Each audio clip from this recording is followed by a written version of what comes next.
Hi, I'm Andrew Thorpe from Mojo Your Business, helping leaders and organisations to communicate better through stories. Now, I'm a big fan of Dr. Nick Morgan, one of America's leading authorities on public speaking and communication.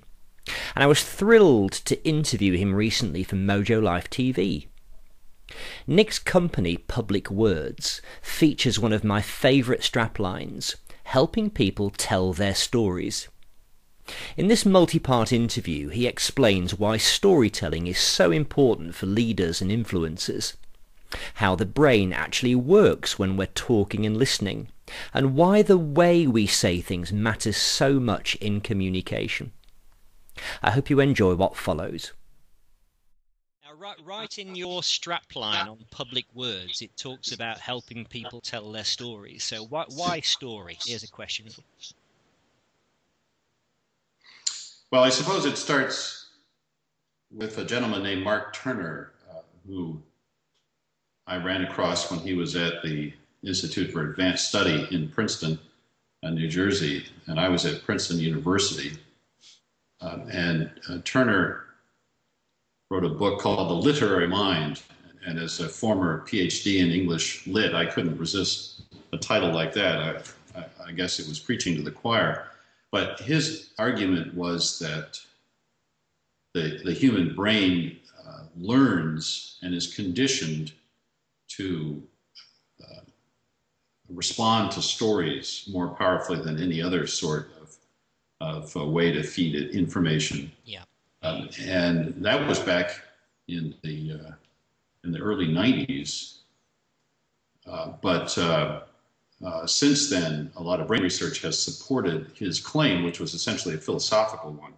But now we have good neuroscience to show why that's the case, and it's because the centers of our brain that handle emotion handle memory as well. And so the way our minds work, it's not the sort of Mr. Spock automaton that we like to think. There's logic and then there's emotion somewhere else. Yes. And the two don't really help each other. In fact, our brains are built on memory, which is the process of associating, I like to say, the process of associating data with emotion.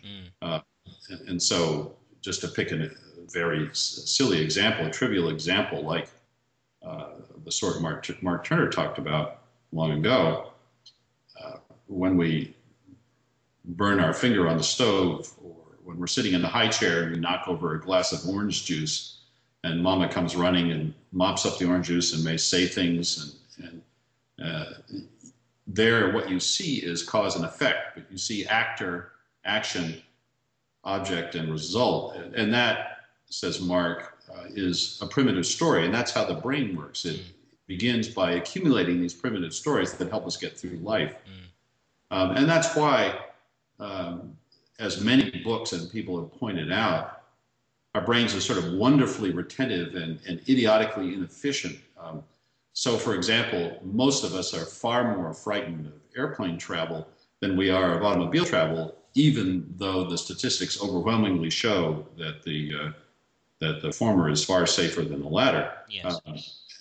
That's because our brains remember the stories, the horrific accounts we read in the press of airplane crashes versus automobile crashes, which don't get reported on typically, at least not in the same way. And so, not to get morbid all of a sudden, but that's just an example of how the brain works and why storytelling is so important. Business people tend to approach presentations and communication as a matter of dumping information on each other, as several workers, several theorists on the brain have established. We can only remember a few things, somewhere between 5 and 7 things, plus or minus 2, and I like to say that's on a good day after a lot of sleep with some caffeine. Sometimes I'm afraid for me it's more like 3 things plus or minus 2. And so when you give us a list of information dump, we what happens is we remember the first 5 or 6 things we hear, and then we have to start jettisoning things quickly, like people throwing things out of a lifeboat for afraid it's going to get swamped. And as a result, we're put in a situation where we're remembering as fast as we're forgetting. Because we're trying to store it all in our current memory, in our prefrontal lobes. And instead, when you tell a story, you're reaching down into that memory centers of the brain, and you're touching some emotional part of the brain that has a story already lodged in there that you can connect to. So are you saying that the brain kind of tries to fit what it's experiencing or taking in into a sort of a story template? Absolutely. Yeah, that's the way it works. And so if it resonates with a story we've already heard or we've already experienced or something similar, then we remember, we go, oh yeah, I know that. That's why they say good stories should shock but not surprise. There should be the shock of a plot twist or an unexpected event, but then we shouldn't be surprised because a great story ties into a deeper story that we already know, and we recognize it at some level. I don't know about you, Nick, but when I start encouraging business leaders to use stories more in their communication, their first stab at it can be a rather dull, almost like a bullet point list of this happened, then that happened, then that happened, and they've not yet learnt the art of telling the story. Could you just expand on your perception of that a little bit? Absolutely, it's a great point. That I always say there's a difference between an anecdote and a story, and business people, when you ask them to tell stories, their eyes light up and they say, sure, I once met a client who did X. And as you suggest, what they give you is a chronological view of it. But nobody else is interested in the chronology of other people's lives. What we want to hear are the high points, just as you began this discussion by telling us a high or a low point of how you switched careers.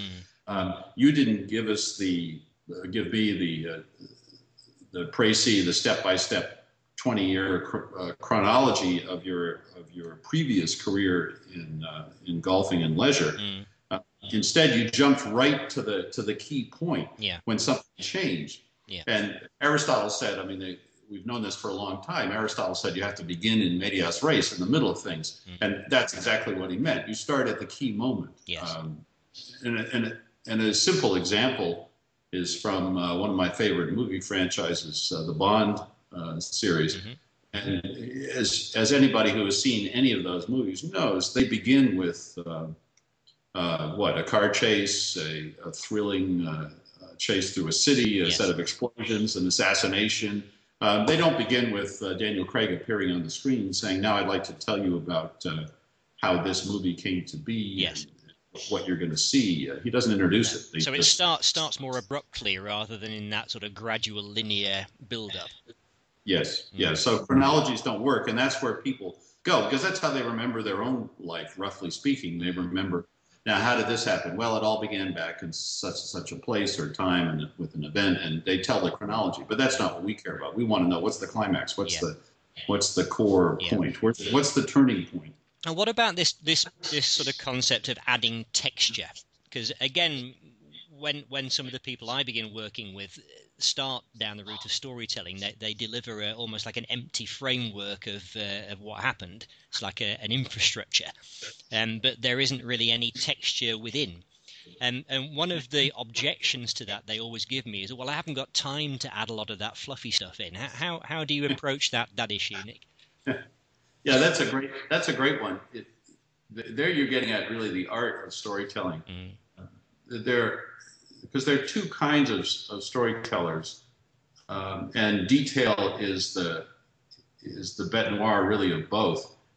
So you have the storyteller, as I always say, like my mother, who when I call her up, she'll say, and I say, "How you doing, Mom?" And she'll say, "Great. Do you remember my friend Sam?" And I'll say, "No." And she'll say, well, I ran into him the other day, and it was a Tuesday. I remember it was a Tuesday because I was wearing my bowling shoes. No, wait a minute. In fact, I wasn't wearing my bowling shoes because it was Tuesday, but I didn't wear my bowling shoes because I couldn't find them that morning. And already I'm getting ready to climb the wall. So, and she hasn't even gotten to Sam yet. So that's the way some people tell stories, with a lot of irrelevant detail. Yes. And that's texture, if you will, but it's the wrong sort of texture. Yes. And it's very hard to explain to people that what makes stories interesting is detail, but the right kind of detail. Yes. And at the right time. At the right time, and then it's heartbreaking, or spellbinding, or tremendously exciting to know what sort of shoes the hero was wearing, or what kind of gun the villain was holding, or in fact.